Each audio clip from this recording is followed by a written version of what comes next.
دوستو، ٹرمپ کے صدر بنتے ہی عمران خان کو پہلا ریلیف مل گیا۔ حکومت کی دوڑیں لگ گئیں۔ خواجہ آصف نے اپنی شکست تسلیم کر لی۔ اس حکومت کو 5 سال چلانے کے لیے جو ہم نے بندوبست کیا تھا اب وہ ناکافی ہو چکا ہے، اور انٹرنیشنل لیول کے اوپر ہونے والی ڈیولپمنٹس کے بعد اب اس حکومت کا چلنا کتنا مشکل ہو چکا ہے اور کتنا ناممکن ہو چکا ہے، یہ اس ویڈیو میں ہم ڈسکس کریں گے اور آپ کو بتائیں گے کہ ٹرمپ کے صدر بننے پر عمران خان نے کیا کہا ہے، اور کیا ٹرمپ عمران خان کو نکالیں گے یا نہیں، یا اس کے اوپر آپ کا یا پی ٹی آئی کا کیا سٹانس ہے، اور وہاں سے یعنی امریکہ سے کیا خبریں ہیں، یہ آپ کے ساتھ ڈسکس کریں گے۔ آپ ہمارے چینل کو سبسکرائب کر لیں، بیل آئیکن کو پریس کر لیں، اور اس سے بھی امپورٹنٹ چیز یہ ہے کہ آپ کے خیال میں ٹرمپ کو عمران خان کو نکالنا چاہیے یا نہیں، خود عمران خان کو سٹرگل کر کے قانونی جنگ لڑ کر جیل سے باہر آنا چاہیے۔ تو سب سے پہلے جو ہے وہ آپ اپنی رائے لکھیں۔ اب میں آپ کو بتاتا ہوں کہ ٹرمپ جو ہیں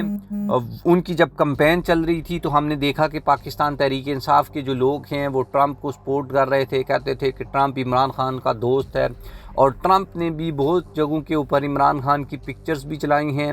عمران خان جو ہیں ان کا نام بھی لیا ہے اور عمران خان کی تعریف بھی کی ہے۔ تو یہ سب چیزیں جو ہیں وہ امریکہ میں ہو رہی تھیں، تو اس کو دیکھ کر حکومت کے پاس ایک ہی آپشن تھی کہ وہ دوسرے کیمپ پہ چلے جاتے۔ اسی لیے جب آزما بخاری سے یہ بات کی گئی کہ اگر آپ امریکہ میں ہوتی تو آپ کس کو ووٹ کرتی، تو انہوں نے بولا میں کاملا ہیرس کو ووٹ کرتی۔ اور اگر دیکھیں تو خواجہ آصف ہوں، نون لیگ کا آفیشیل ٹویٹر ہینڈل ہو، مریم نواز ہوں یا احسن اقبال ہوں، یہ کہتے تھے کہ عمران جو ہے وہ ٹرمپ کا دوسرا بھائی ہے۔ ایون یہ کہ رانا ثناء اللہ نے تو 1-2 دن پہلے بھی یہ بات کی کہ جو عمران خان کو ہم رہا کر دیتے ہیں اور یہ امریکہ میں اپنے بھائی کے پاس چلا جائے۔ مطلب یہ کہ ٹرمپ اور عمران کی دوستی ہے، اس کو نہ صرف پی ٹی آئی بلکہ حکومت بھی مانتی ہے کہ خان کی بڑی کلوزنس ہے ڈونلڈ ٹرمپ کے ساتھ۔ لیکن اب یہ سوال پیدا ہوا اور بہت سارے لوگ جو ہیں وہ بڑے وثوق کے ساتھ یہ بات کہہ رہے ہیں کہ ٹرمپ جو ہیں وہ آئیں گے تو عمران خان کو نکلیں گا یا حکومت کے اوپر پریشر آئے گا، اسٹیبلشمنٹ کے اوپر پریشر آئے گا۔ لیٹس سی، دیکھتے ہیں اس چیز کو لے کر کیا چیز ہے۔ لیکن ایک چیز جو ہے وہ میں آپ کے سامنے شیئر کر دوں کہ پاکستان تحریک انصاف کے لیے جو بیرون ملک لابنگ ہوتی ہے، یا جو بھی وہاں پر کانگریس مینس نے خط لکھے ہیں یا سینٹ نے یا وہاں پر، یعنی کہ جو کچھ بھی یونائٹڈ نیشن میں ہو رہا ہے یا ہیومن رائٹس کو لے کر جو خط حکومت پاکستان کو آ رہے ہیں، پریشر آ رہے ہیں، ان سب چیزوں کو کے پیچھے ایک ہی شخص ہے اور اس کا نام ہے زلفی بخاری۔ اور اسد تو نے یہ خبر دی کہ شاید جو طاقتور لوگ ہیں وہ زلفی بخاری کو کسی طریقے سے کنٹرول کرنے کی کوشش کر رہے ہیں، اور کوشش کر رہے ہیں کہ چلو پہلے تو جو بائیڈن تھا تو اگر کوئی معاملہ تھا بھی تو اس کا اتنا زیادہ امپیکٹ یا پریشر آتا نہیں تھا۔ اب چونکہ ٹرمپ آ رہے ہیں تو اگر اسی لیول کے اوپر لابنگ اور اسی لیول کے اوپر پریشر بلڈ کرنے کی کوشش کی تو حکومت کے لیے اور اسٹیبلشمنٹ کے لیے بڑا مشکل ہو جائے گا۔ اس لیے زلفی بخاری کا جو رول ہے وہ آنے والے دنوں میں بہت زیادہ جو ہے وہ امپورٹنس رکھنے والا ہے۔ عمران خان نے یہ کہا کہ میرا نام تو آپ تا حیات ای سی ایل میں ڈال دیں، میں پاکستان سے جانے والا نہیں ہوں، بھاگنے والا نہیں ہوں، میں نے کوئی چوری نہیں کی، میری باہر جائیدادیں نہیں ہیں، اور اگر میں نے چوری کی ہوتی تو ڈیفینیٹلی مجھے پتہ ہوتا، میں مجرم ہوں، میں ملزم ہوں، اور مجھے پتہ ہے میں بے گناہ جو ہے وہ جیل میں قید ہوں، اس لیے میرا نہ تو کوئی پلان ہے اور نہ میں اس طرح کی کوئی ڈیل جو ہے اس کو ایکسیپٹ کروں گا، میں پاکستان میں بھی رہا ہوں گا۔ ٹرمپ جو ہیں وہ اچھے آدمی ہیں، ٹرمپ آ گئے ہیں، زبردست ہے، پاکستان کے لیے اچھی چیز ہے،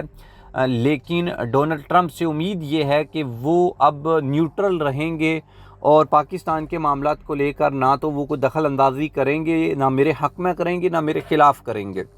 جبکہ بائیڈن انتظامیہ پر الزام لگایا کہ وہ عمران خان کے خلاف جو ہے وہ اقدامات کر رہے تھے اور حکومت کو سپورٹ کر رہے تھے۔ تو اس کے بعد علیمہ خان نے ایک بڑی زبردست بات کی ہے،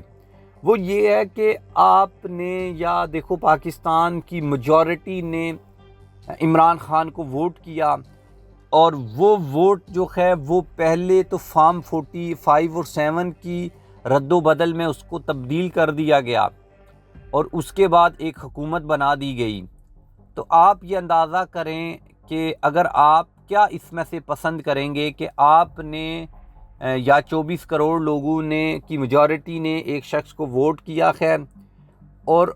بولا ہے کہ یہ ہمارا حکمران ہے، لیکن وہ شخص آپ کا حکمران بنا نہیں ہے اور اس کو جیل میں ڈال دیا گیا ہے، اور ایک دوسرے شخص کو جس کو آپ نے ریجیکٹ کیا ہے کہ یہ ہمارا وزیر اعظم نہیں ہونا چاہیے، اس شخص کو جو ہے وہ وزیر اعظم بنا دیا گیا ہے، اور آپ نے اس کے اوپر تھوڑی بہت ریزسٹنس کی بھی، لیکن طاقت نے نہیں مانا کہ نہیں، آپ نے جس کو سلیکٹ کیا ہے، الیکٹ کیا ہے، ہم اس کو نہیں مانتے، ہم اپنی مرضی کا وزیر اعظم لائیں گے، اور وہ اس کو لے کر آ گئے۔ اب آپشن یہ ہے کہ ایک تو آپ خود جس کو آپ نے ووٹ کیا ہے یا وزیر اعظم منتخب کیا ہے یا جس جماعت کو کیا ہے، تو آپ خود باہر نکلنے اور اپنے منتخب کردہ وزیر اعظم یا اپنی منتخب کردہ سیاسی حکومت کے لیے جد و جہد کریں اور اس کو واپس جو ہے وہ اقتدار دلوائیں۔ اور دوسرا آپشن یہ ہے کہ آپ ٹرمپ کی منتیں کریں اور آپ یہ سوچیں کہ رشیا میں فلانا شخص آئے گا تو وہ عمران خان کو باہر نکالے گا، یا آپ یہ کوشش کریں کہ ٹرمپ آئے گا یا وہ آئے گا تو وہ نکالے گا۔ اس کا مطلب یہ ہے کہ آپ کے اندر خود کوئی بھی ایسی چیز نہیں ہے کہ آپ جس کو منتخب کریں، جس کو سلیکٹ کریں، جس کو الیکٹ کریں، تو وہ کوئی نہیں ہے، اس کی ویلیو بھی کوئی نہیں ہے، اور وہ یا اس کے لیے آپ نے گھر سے نکلنا بھی نہیں ہے۔ اور سمپل سی بات ہے کہ آپ نے ٹرمپ کے اوپر جو ہے وہ نظریں جمائے رکھنی ہیں، اور آپ نے اپنی عدلیہ کے سسٹم کے اوپر یا اپنا جو بھی آپ کا نظام ہے اس کے اوپر بات نہیں کرنی۔ آپ نے سمپل یہ کرنا ہے کہ نہیں جو ہے وہ ٹرمپ جو ہے وہ نکالے گا۔ اس کا مطلب یہ ہے کہ ٹرمپ جو ہے وہ آپ کو آپ کے حقوق دلائے گا، امریکہ میں بیٹھ کر آپ کو اپنے حقوق خود حاصل نہیں کرنی۔ یہ دیکھیں، مطلب یہ کہ علیمہ خان نے یہ بات کی ہے تو لاجیکلی یہ بات بہت سٹرونگ ہے کہ آپ خود جو ہے وہ انتظار میں ہیں کہ کوئی دوسرے ملک کا وزیر اعظم یا صدر آ کر آپ کو آپ کے حقوق دلائے گا، اور آپ نے جس شخص کو ووٹ کیا ہے اس کو وہ آ کر وزیر اعظم بنائے گا۔ آپ خود جو ہیں وہ صرف ووٹ کر سکتے ہیں، اس سے آگے جو ہے وہ آپ کچھ بھی نہیں کر سکتے۔ تو اب حکومت کی دوڑیں لگی ہوئی ہیں، وہ ٹویٹس ڈیلیٹ کر رہے ہیں، وہ اب کہہ رہے ہیں کہ نہیں ٹرمپ جو ہے وہ ہمارا دوست ہے، ٹرمپ میرا بھائی ہے۔ تو پہلے عمران خان کو ٹرمپ کے ساتھ تشبیہ دیتے تھے، تو وہ اس لیے کہتے ہیں کہ